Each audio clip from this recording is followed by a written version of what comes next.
السلام علیکم ورحمۃ اللہ وبرکاتہ۔ گھر ہر انسان کی کمزوری۔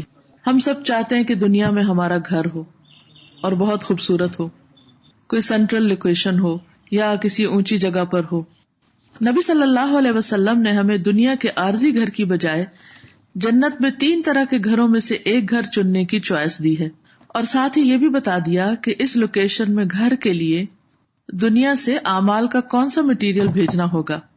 مشکات کی حدیث ہے، آپ نے فرمایا، اس شخص کے لیے جنت کے کنارے پر گھر کا وعدہ ہے جو جھگڑا چھوڑ دے، اس شخص کے لیے جنت کے بیچ میں گھر کا وعدہ ہے جو حق پر ہوتے ہوئے اپنا حق چھوڑ دے، اور اس شخص کے لیے جنت کے بالا خانے ہیں جو اپنی عادتوں کی اصلاح کر لے۔ جو شخص بحث مباحثے کو اوائڈ کرے گا اسے ایک کارنر میں گھر ملے گا۔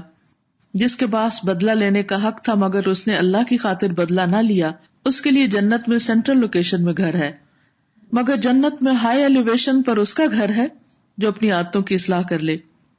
ہم سب کو اس بات پر غور کرنا چاہیے کہ ہم کس طرح اپنے اخلاق کو سنواریں، برے اخلاق کو اچھے اخلاق سے بدل دیں۔ قرآن مجید کی سورۃ التحریم میں حضرت آسیہ کا ذکر ہے جو فرعون کی بیوی تھی۔ ان کی دعا بھی آتی ہے کہ رب ابن لی عندک بیتا فی الجنہ، اے میرے رب میرے لیے جنت میں اپنے پاس گھر بنا لے۔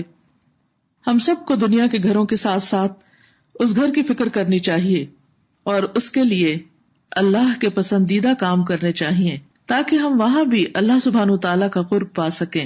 السلام علیکم ورحمۃ اللہ وبرکاتہ۔